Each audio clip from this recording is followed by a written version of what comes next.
মানৱ জাতিক তুমি প্ৰেম কৰিলা, নিজৰ অমূল্য জীৱন দান দিলা, মৃত্যুকো জিনি উঠিলা,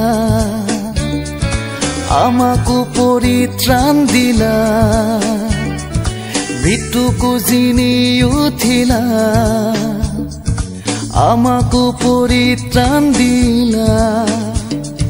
শেষৰ দিনা এই পাপীকো সৰগ যেন ঠাই দিবা,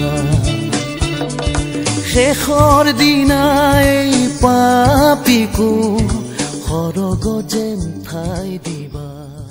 মুক্তিদাতা প্ৰভু যীশু খ্ৰীষ্টৰ নামত অভিনন্দন।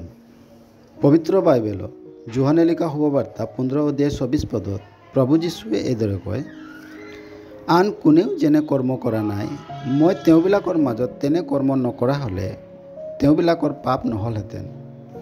কিন্তু এতিয়া মোক আৰু মোৰ পিতৃকো তেওঁবিলাকে দেখিলে আৰু ঘৃণালেও। পবিত্ৰ বাইবেলৰ শুভবাৰ্তাৰ পুস্তকত থকা কথাবোৰ সেই কথাবোৰেই হয় যি কথাবোৰ প্ৰভু যীশুৱে আৰম্ভণিৰ পৰা কৰিছে আৰু শিকাইছে। তেওঁ ক্লেশ ভোগ কৰাৰ পাছত নিজকে বহু ধৰণৰ প্ৰমাণেৰে নিজকে জীৱিত বুলি প্ৰমাণিত কৰি 40 দিনলৈকে তেওঁবিলাকক দৰ্শন দিলে আৰু ঈশ্বৰৰ ৰাজ্যৰ প্ৰচাৰ কৰিলে, আৰু তেওঁ স্বৰ্গলৈ তুলি নিয়া হ'ল আৰু তেওঁ বেগাই আহি আছে। প্ৰভু যীশুৱে নিজৰ কৰ্ম আৰু উপদেশৰ দ্বাৰাই ঈশ্বৰৰ পবিত্ৰতাক আৰু মানুহৰ ভ্ৰষ্টতাক প্ৰকাশ কৰিছিল, আৰু মানুহৰ অনন্তকলীয়া পতন যি নৰকত হ'ব লগা আছে তাকো দাঙি ধৰিছিল।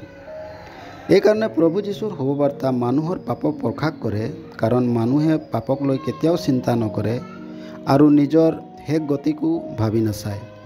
কিন্তু প্ৰভু যীশুৰ শুভবাৰ্তা পাপী মানুহক পাপৰ ক্ষমা লাভ কৰি পৰিত্ৰাণৰ পথ যুগুতাই দিয়ে। প্ৰভু যীশুৰ শুভবাৰ্তাই আপোনাৰ বাবে কি প্ৰস্তুত কৰে তাক আপুনি যাতে বুজি পায়, তাৰ বাবে আমাৰ প্ৰাৰ্থনা থাকিল।